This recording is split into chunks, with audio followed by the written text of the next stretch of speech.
rich food, you're getting the same effect on your gut as if you're taking an antibiotic.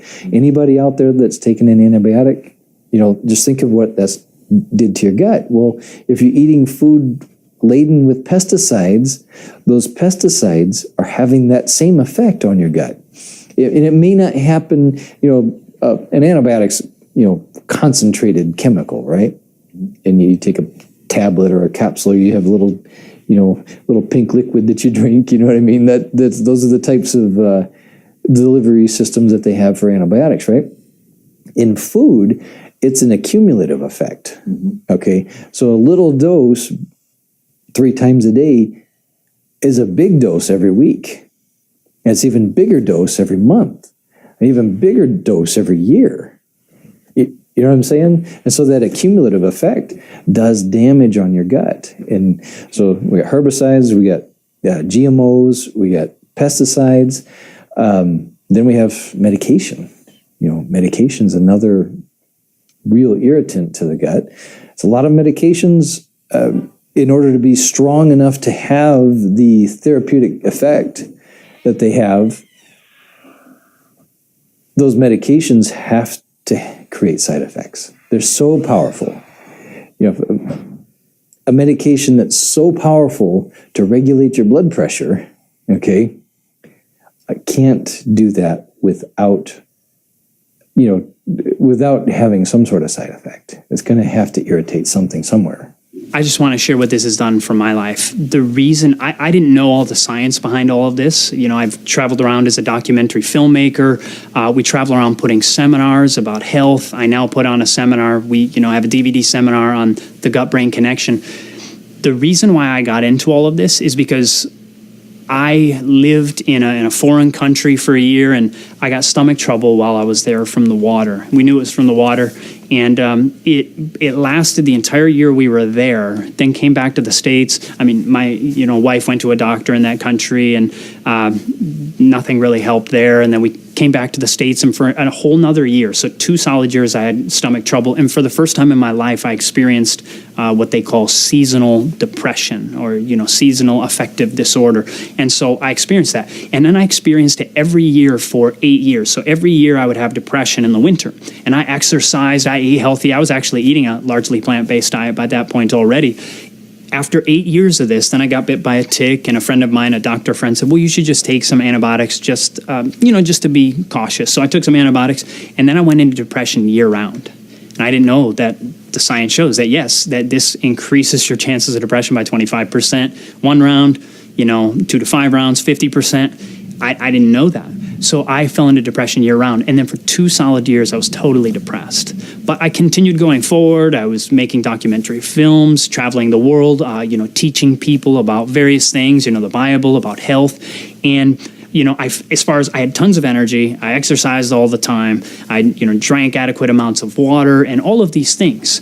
But what ended up happening was I ended up just trying something. And I went to a biblical plant-based diet like Adam and Eve were on. And so I was actually eating a lot of fruit, and I didn't know the science behind it at that point. I just tried it. And as I tried it, within 2 weeks, and the interesting thing was I started about 2 weeks before January 1st. So right around midway through December, I started eating just tons of fruit, began to eat this way, very, very simple food. And 2 weeks later, which was about January 1st. So if you're struggling with seasonal depression, this should be about the worst time. And 2 weeks into this, right about January 1st, for the first time in 2 years, I could choose where to focus my thoughts. Because many times when someone's depressed, they have these constant repetitive or negative or guilty thoughts.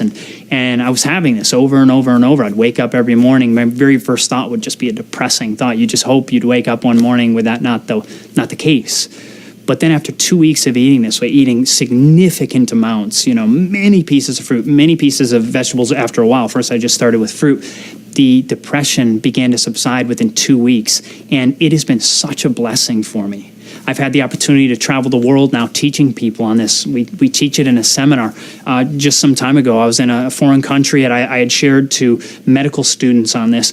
And then I visited that country again just a few months ago. And one of the doctors came along and he wanted to share. He said, I've implemented the things that you've talked about. And he said, it has been such a blessing. He too had been struggling with depression, but as he began to implement these things also, he too began to find similar results, that the depression began to subside. What causes leaky gut? Non-steroidal anti-inflammatories, certain pain medications, certain antidepressants, yeast overgrowth, antibiotics. Now, yeast overgrowth, everybody's got yeast. Everybody's got yeast in your intestinal tract, this fungus, and normally that yeast is kept in check by good bacteria. So there's more good bacteria in our intestinal tract than bad bacteria, and it keeps it in check. But when we take antibiotics kill the good and the bad bacteria, which then can set up yeast overgrowth. Now, once the yeast starts to overgrow the intestinal tract, like octopus, it sends out these tentacles that attach to the cellular wall, and they can punch holes in the wall and create this environment called leaky gut. The awareness on microbiome has really boosted in the last 2 years. Oh. But what's fascinating is we're still in the Stone Age, because what's happening is like people are just like, oh, cool, they just keep eating their sad American diet, right? Standard American diet, and then just drinking the odd kombucha, and it's like, oh, but this is not the answer. And you could do without things like kombucha. They're great, but they're not the answer. What the answer really is plants. Plants. I mean, it's natural, and fermented foods are great. And I was just eating some sauerkraut a moment ago, right? Yeah. So I'm into it. I'm sold. Right. But I'm aware that we're not necessarily going to be eating sauerkraut every meal.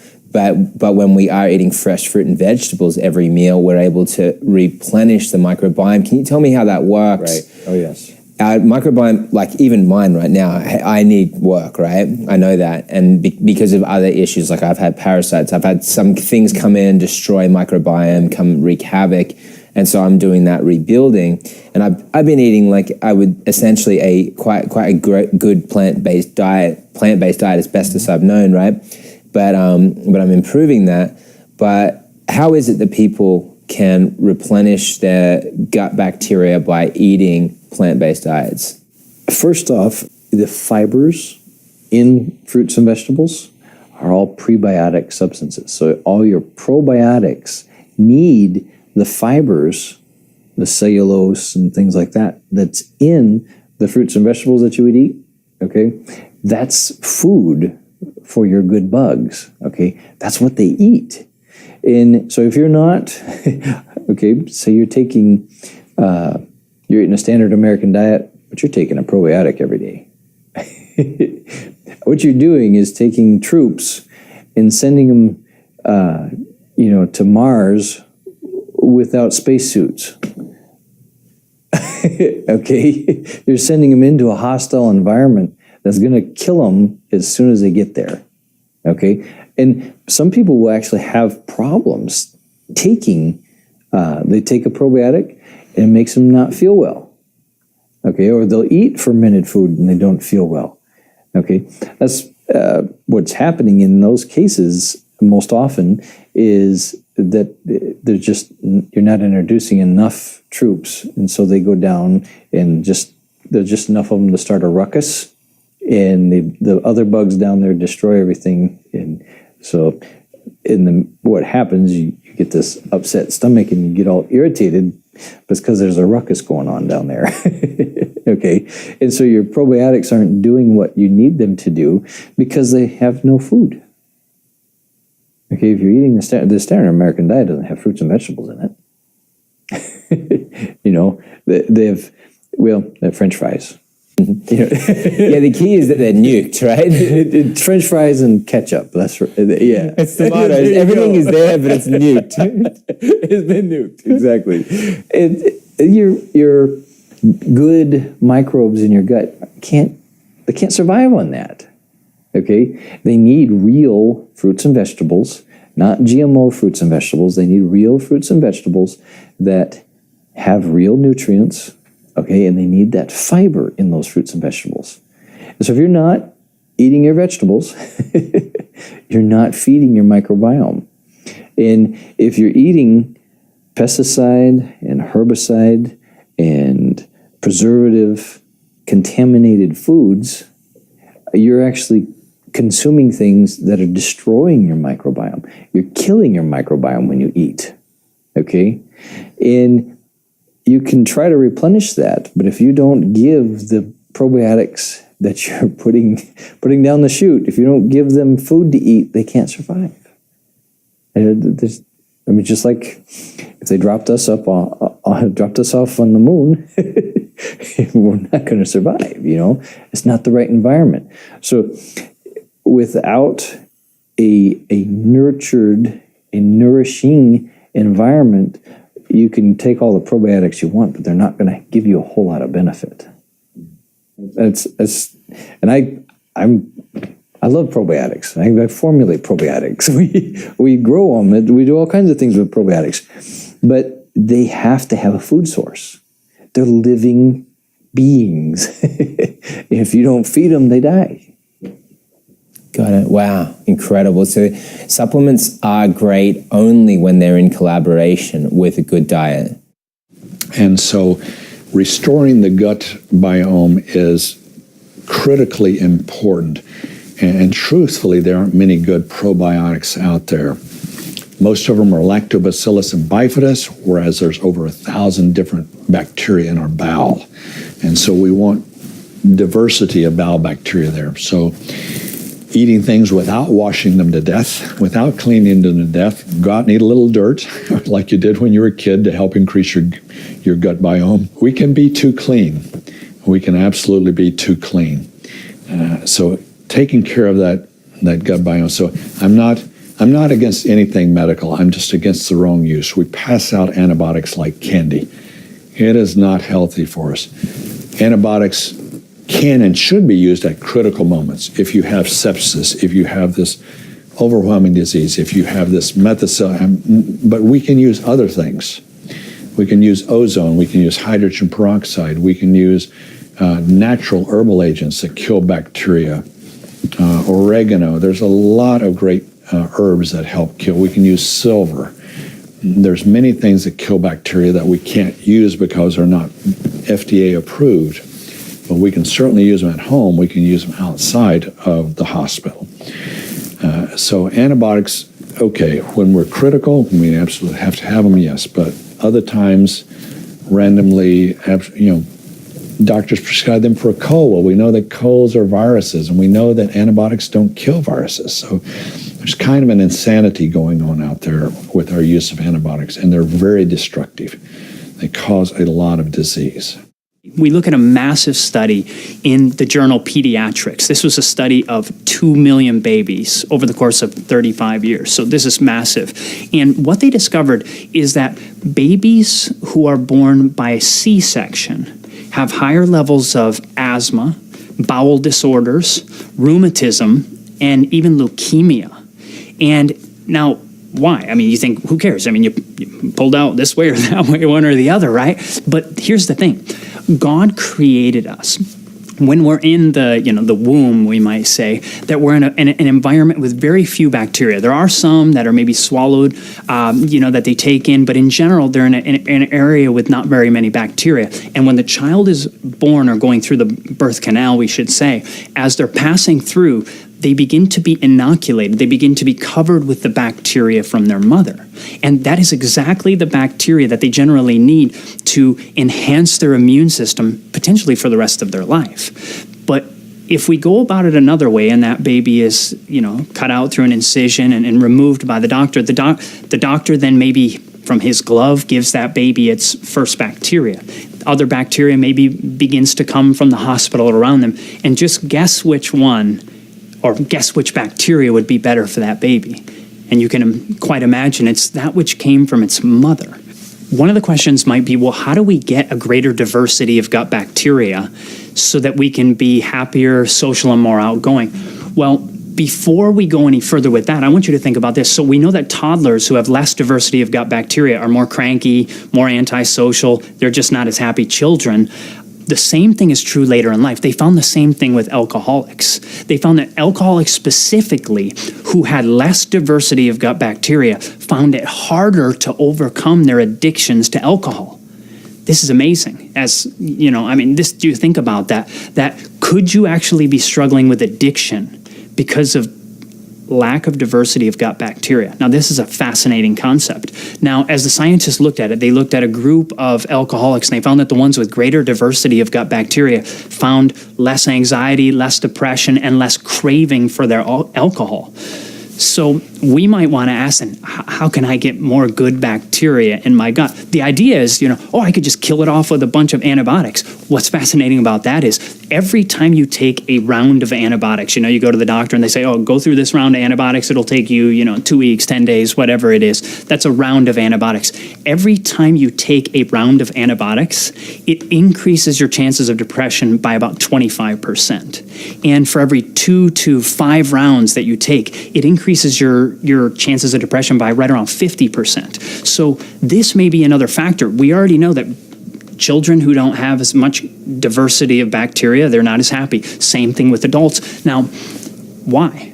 Now, could it be that this bacteria actually, we know partly why. We know part of the mystery of it all is that this bacteria helps us to digest our food, and good food, healthy food, like, fiber-filled food, which is only found in the plant kingdom, by the way. There's no fiber in the animal kingdom.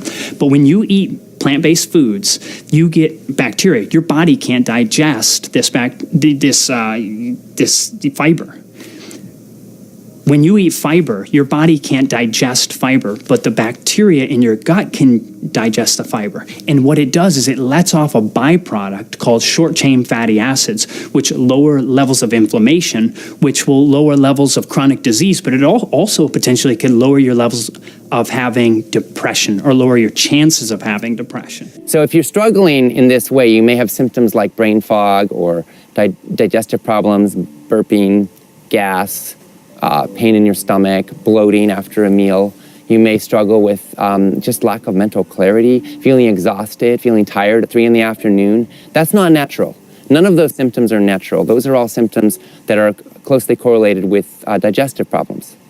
And the best way to shore up your digestion is to get lots of fiber, to get eat lots of fermented foods and probiotics, and also prebiotics, which tends to be certain forms of fiber that will help your body to make use of the probiotics that you consume.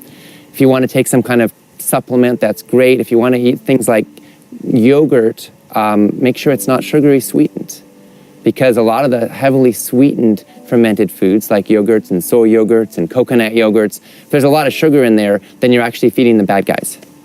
Because sugar in the digestive tract is a magnet for the bad bacteria that you actually don't want in your body.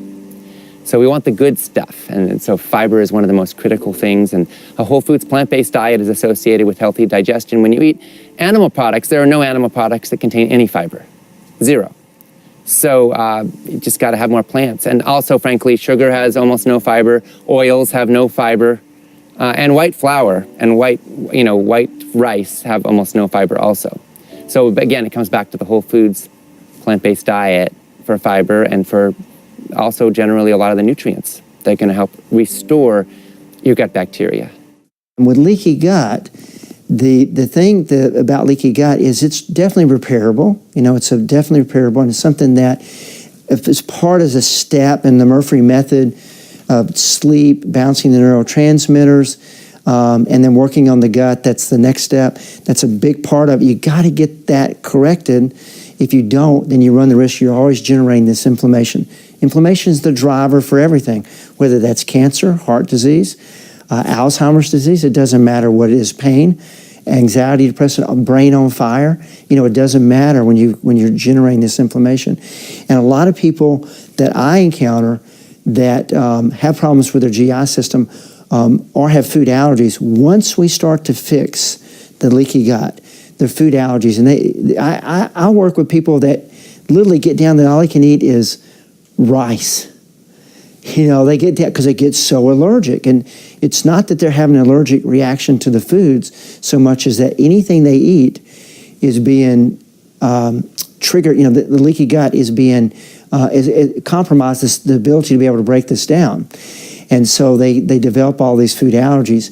And what I find is that once I start to fix the leaky gut with high doses or the right doses of L-glutamine, fish oil, bone broth, some of these things that actually heal up the gut, digestive enzymes that we talked about earlier, they'll see that now they can start to add these foods back that for months, maybe years, they could not do so. See, there's a common misconception. People say you are what you eat, but it's actually more accurate to say you are what you digest. Some people are eating all the perfect foods, but they're not getting the nutrients from their food because their body isn't able to metabolize them. That's why you want to nourish your microbiome. So lots of fiber is really helpful, lots of vegetables. And then there are a few vegetables that are particularly good for digestive health. Well, we're talking about jicama, asparagus, hickory root, also onions, raw onions in particular, interestingly. Garlic also has a lot of beneficial properties. And controversially, because of course gluten is controversial, but wheat bran actually, and whole wheat, has a lot of prebiotic fiber. So for those people who aren't susceptible to wheat allergies, they may find that beneficial too. Bottom line is, feed the good guys, and they will take care of you for the rest of your life. We need to address gut health. We can make the assumption that over 90% of the population has what we call leaky gut or gut dysbiosis. So while you are going to the vegan plant-based diet, we need to take advantage of that, and we need to add a couple of things in that can help heal the gut. Now, bone broth, even though if we're going to go vegan, we can use bone broth medicinally. Yeah. Okay, so we can use bone broth to help heal the gut. We can use things like celery juice to help heal the gut. You could do a bone broth with celery to help heal the gut. This is actually just food-based. This is not any supplements at all. If we were to add supplements, we can do L-glutamine-based products. In some cases, with certain genetic mutations, if you try an L-glutamine-based product to help heal the gut and you start noticing a big increase in anxiety, typically 2 to 3 days you'll notice it, then it's probably a mutation in one of your genes, and so you don't want to take that. And that's where the lab testing helps us, because we can look at that and I'll know exactly what supplement. Do we want to put you on an L-glutamine-based supplement to help heal your gut, or do we want to go with an alternative? But if you're doing this on your own, bone broth, celery juice are amazing to help heal the gut. You want to add a probiotic in there too. Taking a probiotic by itself without addressing the ecosystem of the gut isn't going to help heal your gut. That would be like trying to put tropical fish in a dead coral reef. They don't have an ecosystem in which to live. So you've got to rebuild the coral reef so that then so that the tropical fish and all of the life that belongs in the coral reef will have a place to live. And it's much the same with the gut. So when you're doing the bone broth and the celery juices or the L-glutamine products, that is going to help heal the gut. And then when you re-inoculate with the healthy bacteria, they actually have a place to live, and you'll actually start to feel the benefits. So if you have tried in the past to just take a probiotic and you weren't addressing the house in which the probiotic needs to live, and you weren't noticing results, this is why. Perfect. Thank you. No, I love that. And I was just thinking as well, from some of the things that we've been looking at, bone broth can be helpful, and we looked at even people doing potato and carrot broth, which seemed to have some impact. So that was very interesting to me. I'm yet to see some people test it and tell me what kind of results they can get with it. In the functional medicine world and in the healing the gut world, so much attention is brought to pounding down probiotics, eating fermented foods, all these things to get good bacteria in. But if you think about it, okay, let's say I have bad bacteria and I have good bacteria, and it's just not in balance. And I'm going to pound probiotics, I'm going to take fermented foods, and I'm going to try to increase it. Well, we still have the bad there.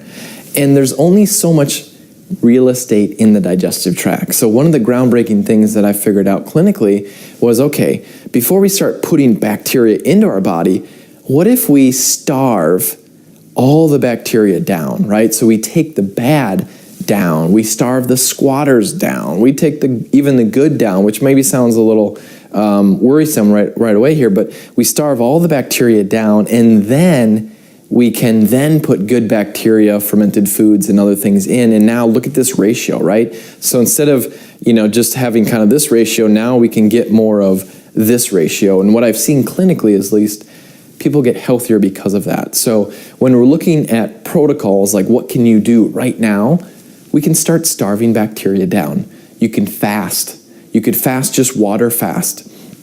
Any type of fasting is going to starve bacteria down because it's not going to feed them. Pretty much most foods are going to feed bacteria to some degree. And then, of course, there's other gut issues like SIBO, S-I-B-O. Some people pronounce it SIBO, but small intestinal bacterial overgrowth, where there's bacteria where it shouldn't be in the tract. And really the key with that as well is starving the bacteria down in the small intestine and then, re-inoculating in the large intestine where the majority of bacteria is. So one of the good tools, though, is, if you're vegetarian or vegan, there's mineral broths. Just recently heard about like a potato broth as well, too. So I think there's many options in that category, but if there's some type of broth, will actually help to starve all the bacteria down. It'll give you some minerals, where you don't become electrolyte deficient or anything like that. But then I also like to kind of pair up taking some type of like antimicrobial herbs, antimicrobial or antiviral, antibacterial, antifungal, because you want to kind of hit the whole category, right? Taking all the biomes down, and then let's eat some fermented foods. And if you have histamine issues or like mast cell activation, then maybe, fermented like raw sauerkraut or kimchi or, like a kefir, might not be the best for you, and then maybe more probiotics. But there's tons of bacteria in foods, like just a ton of them. So consuming fermented foods, taking probiotics is really a good way to then add that to that. And if there's any other problems, the missing link that I missed for years, even doing the starve bacteria down and then putting good stuff in, was parasites. So if you have loose stools, stomach rolls a lot, don't forget about the parasites. So what can create the problem with anxiety and depression? One of those things is parasites. That's right, parasites. Can you believe that? I didn't believe that before, but as I personally went through this journey, I have found many times with not only myself, but plenty of other people. Gut health is related to brain health and happiness. So let's discuss a few things about parasites. One of the things is ammonia. Ammonia is a byproduct of parasites, which can cause brain fog, can cause depression and anxiety, even affect your sleep at night. Another issue, what we can see, is that they secrete enzymes which can inhibit GABA production. GABA is what helps bring us down from anxiety. So there's a couple of them, one called hookworms, schistosomiasis, another one called Toxoplasma gondii, toxoplasmosis, both of which inhibit the GAD enzyme, which means we can't convert glutamate to GABA, which then we are running at a high anxiety area. And we don't want to be there because anxiety is a way that causes so many problems with people. And in today's world, it's rampant. But it does exist. Another thing is in our gut health, a lot of the bacteria can be affected by the byproduct, by so much of this ammonia. Why is that? Because it suppresses or kills the bacteria, creates a bad environment for it to exist. So then we don't have the right bacteria making the right nutrients that are then making the neurotransmitters in our happy, what we call happy hormones or happy proteins. So these parasites can sometimes overtake people. I've seen it over and over. That create chronic fatigue, that create chronic pain, that create just chronic feeling horrible, chronic illness. A lot of the chronic illness leads to depression and anxiety. And as we get energy back, as we clear these things out of people, man, it's amazing the transformation that happens. Let me give you an example. I had a gentleman that was really depressed. He had 4 kids. Actually, has 5 or 6 kids now. But at the time, it started there at that point. And we went through and evaluated what was going on, what was happening. Why wasn't he enjoying life? Why wasn't he engaging with his children? Well, in our treatments, he passed 4 6-foot tapeworms. That affected him. He had lived in Brazil for a couple years and probably was highly infected with tapeworms at that point in time. But those things exist here, yes, in the United States. We get exposure to these things. So that's one example. I've had many other examples of having that depression or the anxiety, not feeling well, not moving forward in life. And as we're able to get the proper nutrients in, because now absorption is allowed, parasites aren't taking all your food. They're not taking all your nutrients. They're not causing your chronic constipation that a lot of these people have, which they love to do so that they can take those nutrients from you. So that's one of the big tie-ins of parasites at this deeper level that we would never think of. They affect neurotransmitter function. They can cause seizures. They can cause depression and anxiety through their byproduct, as well as through dampening down the production of your neurotransmitters. I mean, what was it that was triggering these problems for him? He had parasitic infections. Yeah. He had systemic inflammation. He had what we call leaky gut or gut dysbiosis. So he was having a lot of gut issues, and the gut issues were a huge cause of his brain chemistry imbalances. Mm-hmm. The foods that he was eating were also altering his brain chemistry. And, that was a huge suspect for us, as well as the parasitic pattern that he was showing. Got it. And as we addressed all of these issues, the brain fog started to lift, and the memory issues started to go away, and the anxiety started to go away, and the depression started to go away. Amazing. And okay, so you mentioned the parasite issue a couple of times now. Is it possible that the parasitic issue would actually be throwing off these numbers? Absolutely. And how? Absolutely, it does. Well, parasites or any type of pathogen or bug that's living in the body, they throw off endotoxins. So I don't know how to describe this. Yeah. So when you have pathogens that are in your body, which are basically bugs that don't belong, and that can be in a category of parasites, bacteria, virus, protozoa, fungus, whatever it is, they throw off toxins in the body, and those toxins can in turn cause huge neurotransmitter imbalances. For example, toxoplasma is a well-known toxin in the body that has actually caused people to commit suicide. And there are studies on that. So you can look up toxoplasma and suicide, and you can see that. But what's unfortunate is that many people who have struggled with depression for many years were never tested for underlying infections to see if the infections could be the underlying cause of the neurotransmitter imbalances. Got it. Toxoplasma is a wonderful example because there are numerous studies showing the correlation between toxoplasma and the changes to the brain chemistry that lead to suicide. Okay, wow. And toxoplasma, where does it come from? Toxoplasma can come from various sources, but it's common amongst cats, I believe, as well. Now, the next thing that doesn't get a lot of attention, but it should, is parasites. Parasites have been implicated with a lot of toxicity issues and chronic infection. And the reason why is mold spores will live inside of parasites. Parasites are sponges for heavy metals. Parasite epidemic that's happening, and it's across the globe. It's happening in first world countries like the United States of America. Parasite epidemic is there because of the toxicity epidemic. Parasites are absorbing heavy metals, and the body's like, thank you, I'll allow you to be here. But now we get the downside and the toxicity that's produced, the biotoxins that are produced from these parasites. So parasites absorb heavy metals. They're houses for mold spores. So even if you clean up your environment, remove the mold, you can still be dealing with mold illness because of parasites. And then the last piece is bacteria and viruses. Now, I mentioned earlier that chlamydia pneumoniae, Borrelia burgdorferi, herpes simplex virus 1 have all been implicated with brain conditions such as Alzheimer's, that these chronic infections can actually be contributing to these brain disorders. Well, these chronic infections will live inside of parasites. It's been well documented that Lyme disease will live safely within parasites.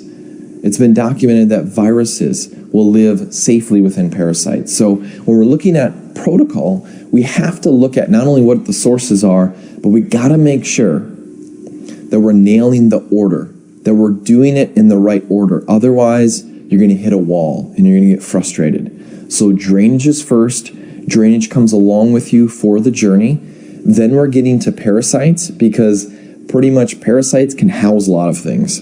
Don't miss out on clearing out parasites. You'll be amazed at the things that you see come out of you. I was eating dinner with a friend, Dr. Todd Watts, and he was showing me pictures of stuff that came out of people. And I'm like, what is that? And he's like, this is biofilm, these are parasites. I mean, this is just stuff that has literally been, bogging up colons and small intestines of these clients that I've been working with. And I said, what are you doing? And he said, oh, I'm giving them mimosa pudica seed. And I was like, what? Mimosa pudica seed, what's that? And I started taking it, and about 16, 17 days later my stomach started rolling. I started feeling like, this doesn't feel right. And the next thing you know, I go to the bathroom, I go to wipe, and I'm like, that didn't feel right. I look down, and there's these 2 roundworms hanging out of me into the toilet, and they were dead. And it was at that point my mind started racing. My daughter and my wife happened to be in the hotel room that we were at, and I, yelled at my wife. I'm like, Heather, get over here. You have to see this. And my daughter comes running over at the time. She was about only 3 years old at the time. And she's like, Dad, why do you have string hanging from your butt? And I'm like, Heather, get over here. And I grabbed some toilet paper, grabbed onto him, slowly pulled him out, flushed the toilet, and my mind just started racing. I said, wait a minute.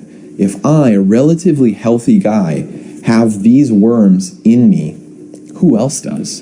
And I started implementing them with my chronic Lyme disease clients. And that was one of the biggest breakthroughs that I saw. And it's because that parasite step is the one that I was missing clinically. Nutrition is affected by so many different things. You can have an impeccable diet. You can take all the right supplements. But if you have a tore up gastrointestinal tract, your body can't absorb it. Okay? If you don't have a good balance of microbes in your gut, meaning absence of parasites, meaning low amounts of candida and other pathogenic microbes, and very high amounts of your lactobacilli, your bifidae, all your different your probiotics. Okay, you need to have massive amounts of those and very minimal amounts of the others. One of the things that happens in our digestive system is our probiotics feed the nutrients to the receptor sites on our gut wall. If you don't have the right, zinc moving microbes in your gut, you don't absorb zinc. If you don't have the right calcium ones, you don't absorb calcium. You know what I'm saying? And so we have to have the right balance of microbes in our gut. We have to have a fully functioning stomach and intestines in order for nutrition to operate even. Okay? If our gut is dysfunctional, the nutrition can't work because we can't absorb it properly. So we've heard some great information here on building up and maintaining a healthy gut microbiome and how essential this is to mental health. Just to recap, we first want to find ways to eliminate bad bacteria with a water or mineral broth fast. So you may want to do this for about 3 days. From there, you can begin eating prebiotic fermented foods. These foods feed the good bacteria. Then add probiotics, which will increase your good bacteria, so that if you're eating fermented foods while you're taking probiotics, this will help you to build up that healthy microbiome. You'll also want to be eating plenty of fresh fruits and vegetables in order to provide fiber to feed the beneficial bacteria. A great next step to take is to do a parasite cleanse to really keep the gut clear of any organisms that could cause damage. Finally, while you're doing these steps that we've mentioned, you will want to be sure to eliminate gluten, perhaps grains for a time, or any allergen-producing foods that may damage your gut lining. These protocols will give your gut the boost that it needs to thrive and reset your digestive system. This should have a positive impact on your overall health and mental health as well. Another issue that some physicians and scientists have begun to explore is how gut health can affect mental health in the form of ADD. Since this condition is often diagnosed and medicated in childhood, it is time to start asking ourselves, what are our kids eating? Or maybe it's your grandkids. What kind of diet do they have? What kind of lifestyle do they have? What's really going on in their brains on a chemical level? And can it be corrected? Drug therapy is not the only way. And for people who have a chronic illness like fibromyalgia or anxiety and depression, it's probably many times, or oftentimes I should say, it's not the best choice. If you can do it naturally. Now, I'm a realist. There's a time and there's a place. And you should never feel guilty. If you need to be on antidepressant, you need to be on antidepressant. But if you've not explored working with somebody that's really knowledgeable about helping you overcome your health issues and doing it naturally, then I think you owe it to yourself to give that a try. Today we've learned about the vital things that we may be doing but have not realized that our mental health has been deeply affected. While it's difficult to find out that we've been damaging our bodies, it's amazing to know that we've been designed with an incredible ability to heal when given the right components. Our habits often become ingrained and we may feel that there are obstacles in our path, but it's never too late to make the changes. Our brains are very plastic, and as we've talked about, they do have an ability to transform and to heal if we take the time to follow the right steps and choose the right foods and keep a healthy gut, to take the supplements and minerals needed for nutrition, and to keep our brains active with real-world activities and less screen time. That's when we'll begin to see the positive changes take place. Did you enjoy this episode? Have you learned something new? Is this something that you would love your friends and your family to see? Is it something that you would love to keep? Well, you have the opportunity to take advantage of a special offering that we have right now to not only own this series, but to own it and a lot of amazing bonuses that we've put together for you to be able to support you at a really big discount, because we want to support you in your healing journey. It's available for a limited time during the screening of this series. So take action today and enjoy this resource and add it to your home library. You can get the transcripts and the DVDs shipped out to you in physical copy, or you can get the online version. You'll be given a buddy pass, so you'll have another copy to share with your friends and your family. That's all as a free gift. And you'll also immediately be invited to join our special group that's featuring live experts, the doctors, the favorite experts from this series, that will share with you their experiences in treating and reversing these conditions in their patients. And they'll be answering your questions live on our group calls. So you can ask anything you like and feel supported in your journey and know that we're fueling you with information and help. We'll be giving you a detailed protocol week by week of the next steps you're to take in your healing journey and helping to support you at that root core level. We'll be focusing on depression, anxiety, and also neurodegenerative diseases, so you can help strengthen your mind, not only today, but to protect it in the later years of life, and make sure you're doing things today to have a healthy and strong mind, no matter what comes your way. This is a beautiful future that we get to look forward to when we have the tools and resources. It's my intention, my work here is to help you protect your mind and give you every tool, resource available, and help equip you with the best information in the world on these subjects, literally the best of the best. Look up these speakers, look at who they are and the fact that they are fathers and originators of ideas and thoughts and medical advancements. And here they are as part of your own community. And that's what my goal was, to create a better world, a better reality, and give you the best tools possible and available, not only to establish credibility, but to give you practical tools that are the best of the best, to give you the best results, because we all deserve that. You deserve the best, and that's what we're offering inside of this amazing program that we have available to you at a special discount. To learn more or to get started today, you can do that by just clicking the link below. Go ahead,